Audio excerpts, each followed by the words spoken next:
बांग्लादेश में हिंदुओं पर लगातार अत्याचार हो रहे हैं, लेकिन कोई आवाज नहीं उठाता है। इन सब के बीच आपको बता दें कि आज भारत के विदेश मंत्री एस जयशंकर ढाका पहुंच रहे हैं, जहां वो बांग्लादेश की पूर्व प्रधानमंत्री खालिदा जिया के जनाजे में भारत सरकार का प्रतिनिधित्व करेंगे। खालिदा जिया का लंबी बीमारी के बाद कल निधन हो गया था। आज ढाका में उन्हें सुपुर्दे खाक किया जाएगा। बांग्लादेश में आम चुनाव से पहले हिंसा के बीच विदेश मंत्री एस जयशंकर का ढाका पहुंचना एक बड़ा संदेश साबित होगा। उधर बांग्लादेश के कानूनी सलाहकार आसिफ नजरुल ने आरोप लगाया कि खालिदा जिया की मौत के लिए शेख हसीना जिम्मेदार हैं। সুপ্রিম কোর্টের আপিলের ডিভিশনের রায়ের মধ্যে বারবার বলা হয়েছে যে বেগম জিয়াকে যেই মামলায় সাজা দেওয়া হয়েছে সেটা সম্পূর্ণ রংলি উদ্দেশ্যপ্রণোদিতভাবে জিজ্ঞাসাপ্রসূতভাবে ওনাকে সাজা দেওয়া হয়েছিল। ওনাকে জেলখানায় বিভিন্ন সময় যেভাবে নির্যাতন করা হয়েছিল, ওনাকে আমরা হয়তো এত তাড়াতাড়ি হারাতাম না।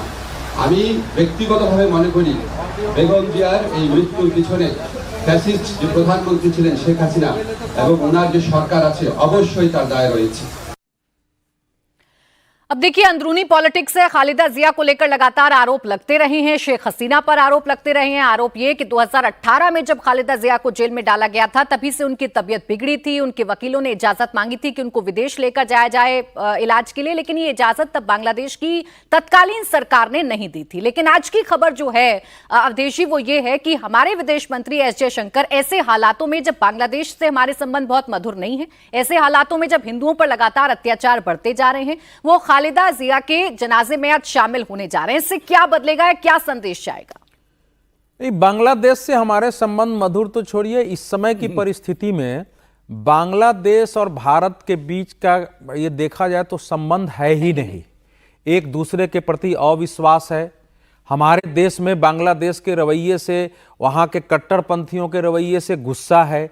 बांग्लादेश का मानना है कि आपने शेख हसीना को रखा है, जो हमारे यहाँ के लिए जो है क्रिमिनल है, उसको हम सजा दे चुके हैं, आप छोड़ नहीं रहे हैं। तो एक तनावपूर्ण संबंध है। उस तनावपूर्ण में अगर ये गए हैं तो जाहिर है कि बांग्लादेश के साथ एक संवाद की स्थिति भविष्य के राजनीतिक परिवर्तन में कायम रहे और एकदम से नॉन कम्युनिकेबल स्थिति न बन जाए, इसके लिए वो गए हैं। और जब तारिक रहमान लंदन से चल रहे थे तो हमारे लोगों ने उनसे भी वहां संपर्क किया था। ऐसा नहीं था कि उनके साथ संवाद नहीं किया था। भारत को इसका अनुमान लग गया था और तभी प्रधानमंत्री जी ने, हमारे प्रधानमंत्री नरेंद्र मोदी जी ने, जब खालिदा जिया जी वहां अस्पताल में थी तो उनके सुंदर स्वास्थ्य की कामना करते हुए पोस्ट किया था। तो ये एक कोशिश है। चूंकि बीएनपी एक कट्टरपंथी पार्टी मानी जाती रही है, 1991 से 96, 2001 से लेकर 2006 के खालिदा जिया के शासनकाल में भारत के साथ बहुत अच्छे संबंध नहीं रहे। उनका झुकाव पाकिस्तान की ओर हुआ, पाकिस्तान की यात्रा की।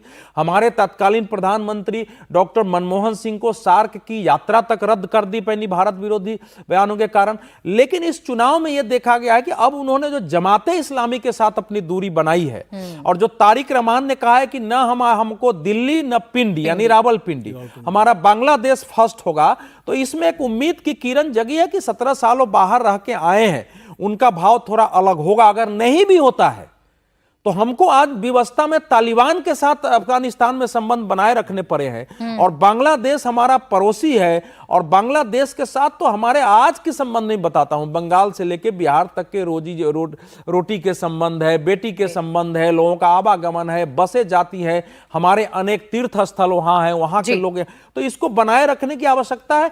तो चूंकि विदेश मंत्री वहां गए हैं, उनका तारिक रहमान साहब से भी भेंट होगी, मोहम्मद यूनुस से भी भेंट होगी, वहां के जो विदेश मंत्रालय के सलाहकार हैं जो भारत विरोधी बयान देते रहे हैं उनसे भी बातचीत होगी। तो एक शायद रास्ता संवाद का अभी निकलेगा। एक गुंजाइश, एक उम्मीद के तौर पर इसको देखा जा सकता है कि जितने खराब संबंध हो गए हैं तो थोड़ा सा आप एक लिहाज भी होता है, आप संवाद कर सकते हैं, घटनाओं में विरोध जता सकते हैं।